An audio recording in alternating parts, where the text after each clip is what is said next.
और मैं चाहूँगी उम्मीद आप ज़रा किचन काउंटर पर बुक करें। लेकिन उसके साथ साथ मेरा एक सवाल आप सब लोगों से मुझे बताएं कि ऐसे कौन से गरम मसाले की कोई एक चीज़, एक इंग्रेडिएंट बताएं जिसका आप घर में सबसे ज़्यादा इस्तेमाल करती हैं। अगर मैं आपसे पूछूं कोई एक चीज़। इलायची। आप? दालचीनी। आप? दालचीनी, जायफल, जावित्री। एक चीज़ बताइएगा। अदरक जो सबसे ज़्यादा बहुत ज़्यादा। और अभी हम पहले उम्मीद क्या चीज़ बना रहे हैं? अच्छा, सबसे पहले हम बना रहे हैं वेट लॉस टी, और ये गरम मसाले के साथ हम बना रहे हैं, इसलिए कि बहुत सारी चीज़ों की बात हुई, खाना पीना सब कुछ। अच्छा, सबसे इम्पॉर्टेंट जो चीज़ है वो ये कि इम्यूनिटी बूस्टर्स, गरम मसाला एक तरह से 100% इम्यूनिटी बूस्टर है। लेकिन उस वक्त जब आप इसको सिंगल खाली एक चीज़ को खाएं, पका के खा लें, कच्चा खा लें, भुना हुआ नहीं होना चाहिए, मतलब तेल में पका हुआ नहीं होना, जैसा कोई फ़ायदा नहीं है। ओके, ठीक। अच्छा, वेट लॉस टी के लिए हमने 2 कप पानी लिया, इसमें हम डालें सबसे पहले सौंफ।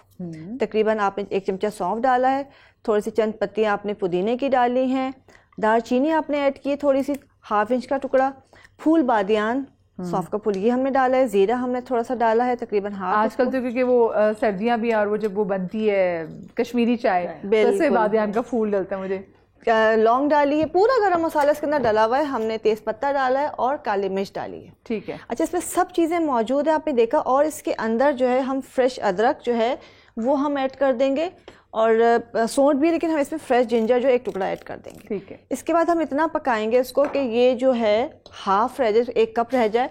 और ये आपने सुबह के वक्त पीना, खाली पेट पीने की ज़रूरत नहीं, 10 से 11 बजे के करीब आप पी लीजिए, दोपहर के टाइम पी लीजिए।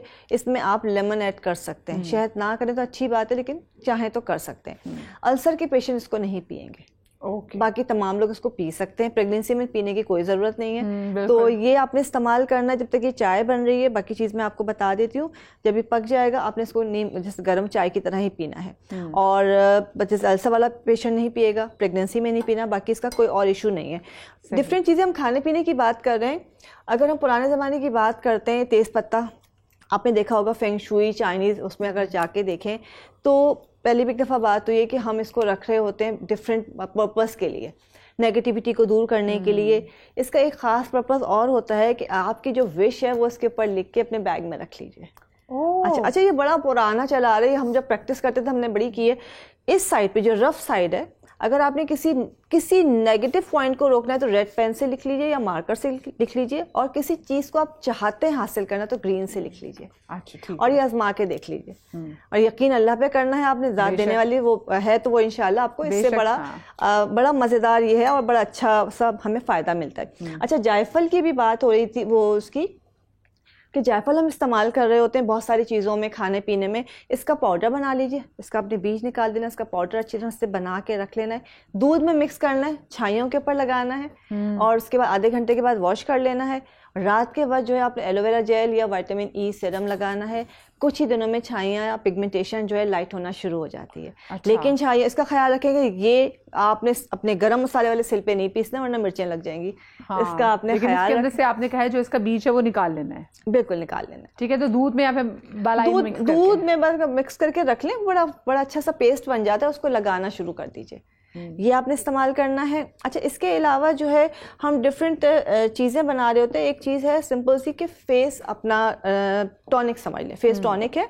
हमने रोज़ वाटर लेना है, रोज़ वाटर तकरीबन 2 कप के करीब रोज़ वाटर लिया। इसको हम गर्म करेंगे, इस वक्त चाय हमारी बन रही है, और इसमें जो है हम डालेंगे सफ़ेद ज़ीरा 1 चमचा और थोड़ी सी सौंफ। अच्छा, ये पोर्स को मिनिमाइज करने के लिए, स्किन से ब्लैक हेड्स वाइट हेड्स हटाने के लिए, स्किन को फ्रेश करने के लिए इंतहाई बेहतरीन टॉनिक। 2 चीज़ें आपने डाली हैं सिर्फ, एक आपने बस लिए रोज़ वाटर लिया है, आपने सफ़ेद ज़ीरा लिया है इसमें, और फिर आपने दूसरी चीज़ के लिए सौंफ और सफ़ेद ज़ीरा।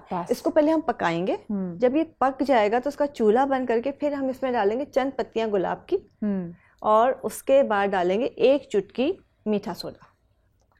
जब ये बिल्कुल ठंडा हो जाएगा उसको छान लीजिए, चाहे तो आप फ्रिज में रखें, चाहे तो स्प्रे बॉटल में भर के आप बाहर भी रख सकते हैं। बस आपने पहला जब फर्स्ट वॉश मॉर्निंग का किया, उसके बाद फ़ौरन स्प्रे करना है, फिर उसके बाद आप जब भी वॉश कर रहे हैं या मेकअप से पहले आपने 1 से 2 स्प्रे करने हैं, आपके पोर्स हमेशा मिनिमाइज रहेंगे, आपकी स्किन फ्रेश रहेगी और white head and black head कभी भी नहीं बनेगा। सर ठंडक कैसा आ गया सोचते साथ में स्प्रे करेंगे तो कितने मजे का ये लगेगा। बहुत ज़बरदस्त। अभी गाली बड़ी मज़े की चीज़ बता रहे थे कि वो दालचीनी, उसमें अदरक, काली मिर्च, शहद के साथ, शहद और दालचीनी का मिक्सचर बहुत ज़बरदस्त मिक्सचर बनता है।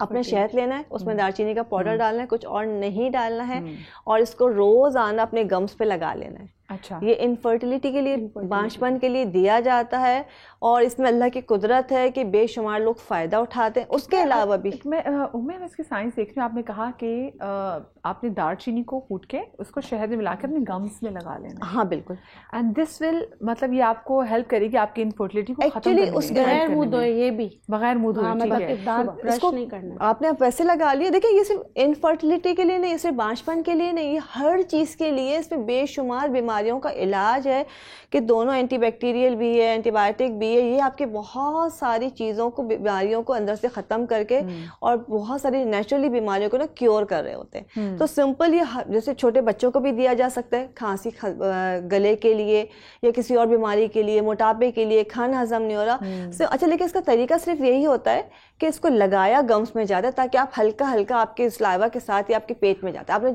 चमचा भर के खाना नहीं है इसको। ठीक है, ठीक है। तो ये आपने इस तरह से करना है। और सिंपल एक चीज़ और साथ जल्दी जल्दी बता देती हूँ कि तिल का तेल लेना है। तिल के तेल के अंदर आपने सौंठ, ड्राई जिंजर आपने ऐड करनी है। ठीक है, एक टुकड़ा आपने ड्राई जिंजर का ऐड किया। इसके अंदर जो है आप ऐड करेंगे कस्ते शीरी, कस्ते शीरी का टुकड़ा ले लें या पाउडर, और इसको पका लेंगे अच्छी तरह से। इसको पका के रख लेंगे, और जब ये बिल्कुल इसका रंग बदल जाएगा तो इसके अंदर जो है चंद लौंगे डाल देंगे।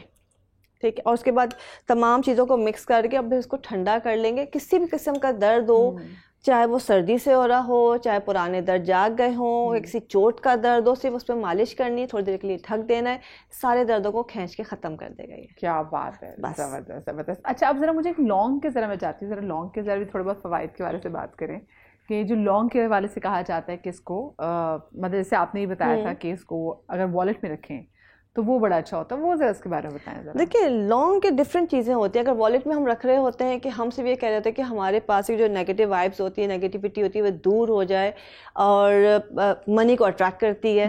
ठीक है, 5 से 7 लौंग रखी जाती है और आपके माइंड को क्लियर करती है। आपने लौंग कहा तो मुझे एक चीज़ और याद आ गई कि ये बहुत इंपॉर्टेंट है, ये है दालचीनी। इसको भी हम अक्सर लोग वॉलेट में तो रखते हैं, लेकिन जिन लोगों का कंसंट्रेशन नहीं रहता है, बच्चों की पढ़ाई में फोकस नहीं होता है, उनके कहीं मतलब कपड़े में बांध दीजिए, उनके साथ रख दीजिए, उनकी किताबों में रख दीजिए, उनका माइंड फोकस हो जाएगा। इसकी खुशबू, उसका एरोमा जो है इसके आपके माइंड को फोकस करता है।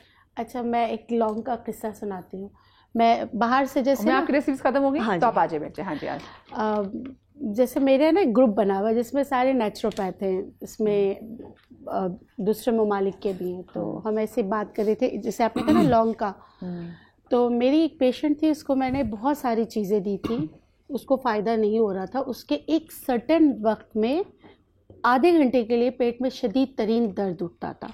हर टेस्ट उसका क्लियर था, MRI तक करा चुकी थी, हर चीज़ करा चुकी थी, लेकिन उस वक्त उसको ठंडे पसीने आते थे और उसके पेट में इतना दर्द होता था। वो मुझे बताती थी कि जैसे हम नेचुरोपैथी में ना, मैंने टर्की से एक बात सीखी थी कि पेट ठंडा गर्म हो जाए ना तो इस तरह पसीने आते सब कुछ, कि वो जब तक जाके दर्द का इंजेक्शन नहीं लगाती थी वो तड़पती रहती थी। अच्छा, जब मैंने फिर वो ग्रुप में बात की कि भाई उसको बिल्कुल भी फ़र्क नहीं आ रहा है, तो ये क्या चीज़ है, तो मुझे एक हमारे श्रीलंका के एक टीचर ने, बहुत अच्छे हैं वो, उन्होंने मुझे बताया कि बेटा हो सकता है कि कोई दूसरी चीज़ हो ना। अच्छा, कुछ लोग बहुत इन चीज़ों को मानते हैं, कुछ लोग कुछ लोग इन चीज़ों को बिल्कुल भी नहीं मानते। अब जो फैमिली मेरे पास आती थी वो नमाज दुआ सब करते थे, लेकिन वो इन चीज़ों को नहीं मानते थे कि हम ऐसा कुछ हो सकता है। हाँ। तो फिर मैंने कहा कि वो उन लोगों का बिलीव नहीं, मैं तो सूरह फातिहा का भी बोलती हूँ, सूरह रहमान का भी बोलती हूँ, वो तो वो पढ़ लेंगे लेकिन कोई ऐसी चीज़ नहीं करेंगे। उन्होंने कहा कुछ भी नहीं करना है, उनको बोलो सुबह निहार मुँह 3 दिन तक 2 लौंग चबा के खाए, फिर आप मुझे बताइएगा।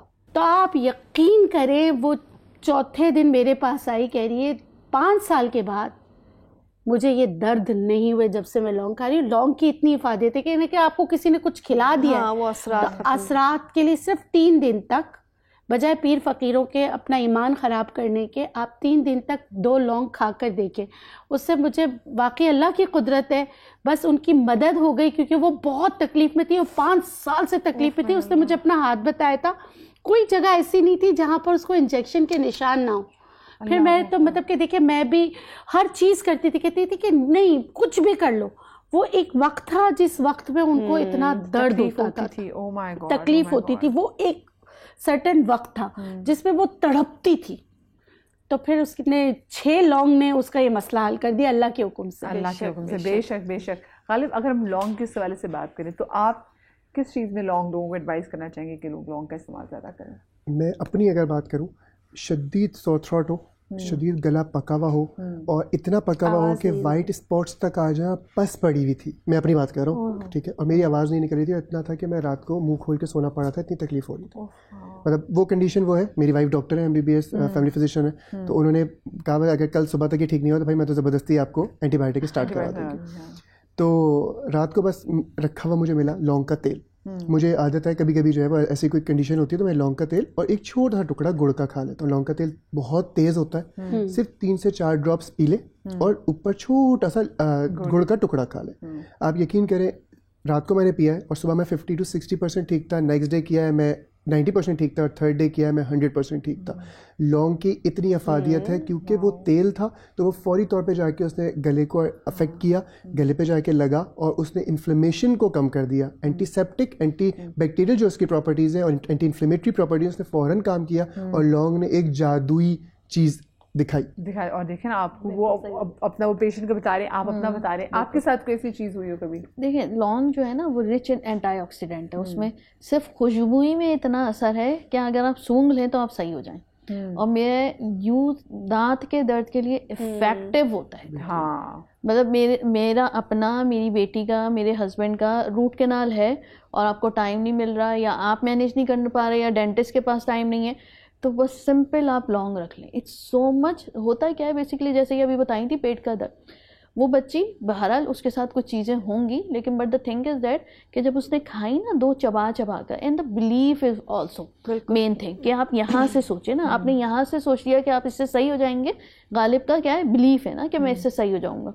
सेम गोज़ है, जब इतने हाईली एंटीऑक्सीडेंट चीज़ें होती है ना, वो आपके ऑक्सीडेटिव स्ट्रेस को रिलीज़ करती हैं। तो वो जो ऑक्सीडेटिव स्ट्रेस है, जहाँ पे आपका ऑक्सीजन पहुँच ही नहीं पा रहा, उस बच्ची को क्या था, इंटेस्टाइन में दर्द हो रहा है और वो ऑक्सीजन वहाँ पे नहीं हो, इंटेस्टाइन अकड़ गई, तो वो दर्द उठ रहा है उसको। अब वो जब तक आप इंजेक्टेबल नहीं लेंगे आपको पेन ही रिलीफ होगा, वो अकड़ी रहेगी लेकिन पेन रिलीफ हो जाता है। तो जो आप लेते हैं, आपने रख लिया, दांत में रख लिया, उसको दबा कर रखिए, सुबह तक के आपको पेन किलर खाने की नीड नहीं होती, दूसरे दिन भी नहीं होती, आप तीसरे दिन जाकर आराम से डेंटिस्ट को दिखाइए। It's a best antibacterial, anti fungal properties बहुत अच्छी हैं, एक परफेक्ट एंटीबायोटिक का काम करता है और एंटी इन्फ्लेमेटरी तो होता ही है, स्वेलिंग को ख़त्म करता है। तो इसलिए यूज़ प्रॉपर तरीके से कीजिए और बिलीफ के साथ कीजिए। और इसका पाउडर जिसे बना के, लौंग की अगर आप बात कर रही हैं, जैसे दर्दों की बात की, वैसे भी इसको थोड़ा सा चाय में डाल के खा लें तो आपका गला कभी ख़राब नहीं होगा, आवाज़ आपकी नहीं होगी। पेट का दर्द बच्चों को खासकर, जो बच्चे वो करते हैं ना, ड्रॉ में भी करते हैं, हल्के फुल्के में बहुत लंबा पड़ जाते हैं, उनको ज़बरदस्ती खिला दे थोड़े से काले नमक के साथ, पेट का दर्द फ़ौरन ख़त्म हो जाता है, गैस्ट्रिक प्रॉब्लम फ़ौरन उसमें आपको आराम आ जाता है। अच्छा, आपने बच्चों के पेट के दर्द के हवाले से बात की, और वो बच्चे जो अक्सर कह रहे थे हमारे पेट में दर्द है, तो एक साइंस भी बताती है कि जब बच्चे को जब स्ट्रेस होता है, हो सकता है बच्चा स्कूल में बुली होता है, कुछ भी होता है, तो बच्चे के पेट में दर्द होता है। तो आप जब आपसे कह रहे हैं पेट में दर्द है, उसको सुने जरूर। जरूरी नहीं कि वो बच्चा नहीं, वो देखे, हमारे तो पॉइंट्स होते हैं, हम तो पॉइंट्स दबाते थे, पहले 5 मिनट देखती, मैं ठीक हो गया, शक्ल से पता चल जाता है, वहाँ तो खैर पहचान जाती है, और नहीं तो फिर ट्रीटमेंट कर लो। ट्रीटमेंट आप कुछ करेंगे? मेरे साथ भी ऐसा था, मैं अगर एंजाइटी, स्ट्रेस, टेंशन, डिप्रेशन कुछ हो ना, तो मेरे घुटनों में और मेरे पेट में दर्द शुरू हो जाए। पेट में, और मतलब कोई भी ऐसी खबर सुन लो, सभी कहते हैं ना, हाय अल्लाह, दिल पकड़ते, मैं घुटने पकड़ लेती हूँ, तो मुझे कहते हैं इसका दिमाग, इसका दिल घुटनों में। यकीन करें मेरे पाँव चल ही नहीं पाते, पेट में शदीद दर्द हो रहा था, वो दर्द मेरे घुटनों में जा रहा है। बस अल्लाह पाक आप तमाम तर लोगों को जो लोग हमें देख रहे हैं उनको हर किस्म की हर किस्म की डिप्रेशन, हर किस्म की एंग्जाइटी से दूर रखे भाई। आपको हमेशा शाद और आबाद रखे। थैंक यू सो मच आप सबका। आप लोग अपना बड़ा ख्याल रखिएगा, सिर्फ अपना नहीं बल्कि अपने बाकी लोगों का भी ख्याल रखिएगा। और आज इतनी चीज़ें आपने सीखी हैं ना, अपने आसपास किसी शख्स को तकलीफ में मुब्तला देखकर आपको लगे कि आज के किसी टोटके से, नुस्खे से उनका भला हो सकता है, उनके साथ शेयर ज़रूर कीजिएगा। ख्याल रखिएगा।